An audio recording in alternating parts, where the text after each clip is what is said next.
আমরা এই বার্তা দিতে এসেছি যে ১.৫ বছর এই সুদখোর মহাজন ইউনূস সরকারের নেতৃত্বে আমাদের দেশে যে জঙ্গিবাদের উত্থান, মৌলবাদের উত্থান এবং এই বাংলাদেশকে অর্থনৈতিকভাবে সমস্ত কিছুভাবে ধ্বংস করা হয়েছে, সেই জায়গা থেকে আমরা মনে করি আজকের ২১শে ফেব্রুয়ারি আমাদের এই বার্তায় যে আমরা জঙ্গিবাদ মৌলবাদের বিরুদ্ধে বাংলাদেশ আওয়ামী লীগ সর্বদা প্রস্তুত এবং জনপ্রিয় শেখ হাসিনা ইতিমধ্যে ঘোষণা দিয়েছেন সারা বাংলাদেশ থেকে জঙ্গিবাদ মৌলবাদ এবং ২৪-এর যে জঙ্গিবাদ আছে তাদেরকে আমরা মোকাবেলা করবো ইনশাল্লাহ।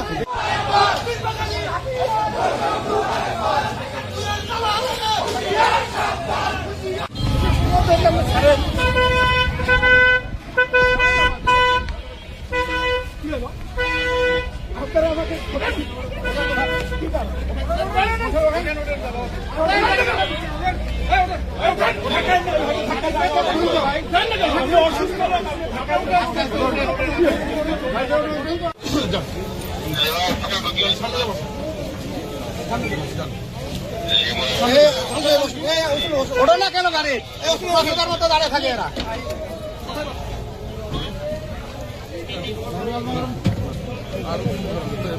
আমার মোবাইল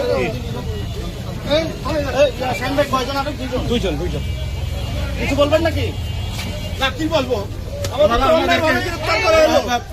এটা কোনো মানে হয় আমাদের